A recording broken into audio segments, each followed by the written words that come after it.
Now let's talk about this blue body paint. And how do they do that, first of all? It's 7 women with 7 airbrushes No way. and 8 hours. Come on, really? Every day? No, not every day. I was only full body a couple times. The rest of it was I'm in clothes, so that's nice. Okay, when you sign on for a movie that you know you're going to have to be naked and in body paint, what do you do to prepare for the role? Well, I had training anyway, because it's a superhero movie, so I had a couple hours of training. But I did know that if I was going to be naked on screen, I wanted to look like a woman and not a prepubescent young boy. I don't think that was an option. I think that was thanks, because I'm taken care curvy of. and there's nothing I can do about it? I think you look great no matter if you're in Winter's Bone or a movie like X-Men. You always look fantastic. Thank you. This is such a cool cast in the ensemble of just great young actors really coming into the Fassbender and McAvoy and Eddie. Who did you form friendships with on the movie? All of them. All of us really actually legitimately really like each other. Yeah. Or at least I really like them, and they're all like, oh, Jen. But no, we had a blast. I actually don't really know how we finished the movie. What do you mean? Because every time I think back on it, I just think about it like us all just laughing and going in the roller coaster that is the X-Jet, and I don't remember working.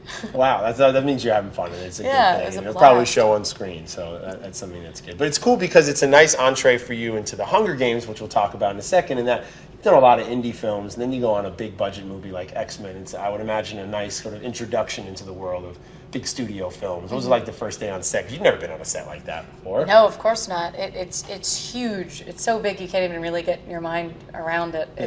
They built a beach. They just made one. Right. They brought sand in from another part of the world and palm trees, and I was just looking at these huge machines I didn't even know existed. And my trailer was ginormous. I assumed I was going to have to share it with somebody. Right. It was unbelievable. The food's great.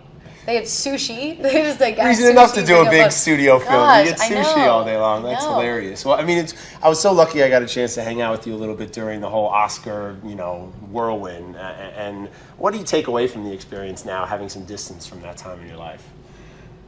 It was an honor. It was a very bizarre experience of my life because it kind of happened very quickly. Your life kind of changes a little bit.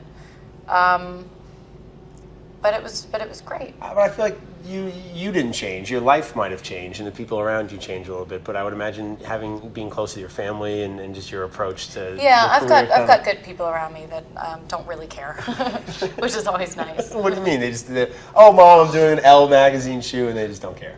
Yeah, it is. Come on, really? No. My parents are thrilled about it. My dad always sends me text messages like, "I just saw the EW cover. I got goosebumps." So that's nice. They care, but. Yeah, no, they just kind of know me for Jennifer, don't really treat me any differently. What was the coolest thing you got to do as being an Oscar-nominated actress during that whole time? I got to say, hi, I'm Academy Award nominee Jennifer. No, don't say that anymore. I don't know. Did you meet anybody? The other famous people that you get to see, because like you're more famous than me, and you're interviewing me. No, wait, first of all, stop that. Maybe before all this happened, but now you are light years. Now my star meter is higher? Is that what you're saying? Come on, don't even play that with me. But I mean, it's cool. You had this role that got you all this attention, and then now it's a pivotal time in your career to make different choices on what you want to do next. What is it about the Hunger Games that made you say yes? I was a huge fan of the books. I think the story is phenomenal.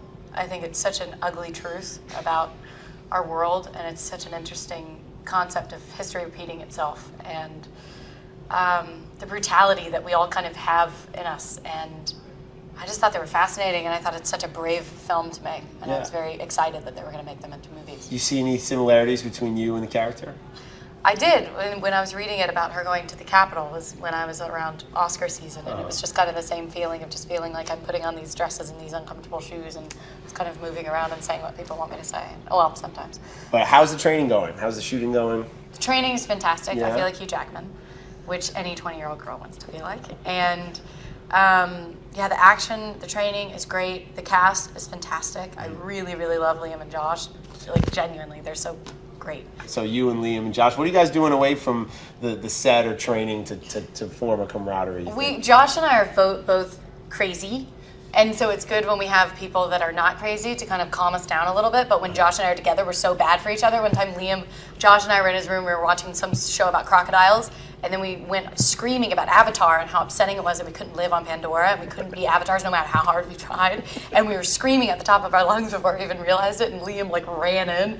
He's like, "Are you guys all right?" And we're both like just totally upset, covering up our faces, like, "Oh, Avatar." Is that a little Australian accent I heard? I was meant for it to be. What is it about the character that presents the biggest challenge, you think, for you? Well, she's a young 16-year-old girl, but she's also a 16-year-old girl who has a life that's unlike any 16-year-old girl of our lifetime. And it was kind of a depth that not really anybody her age could have. So it's kind of a balance between she's older than 16, but she's not. Do you think people who haven't read the book should go and read the books before the movie? Yeah. Yeah? Well, what is it that you love so much about the actual books? Well, I loved the idea of the story, but Suzanne Collins' writing is phenomenal. Her dialogue is great. I personally like reading the books with the script because it's very rare that you can have an inner dialogue for your character.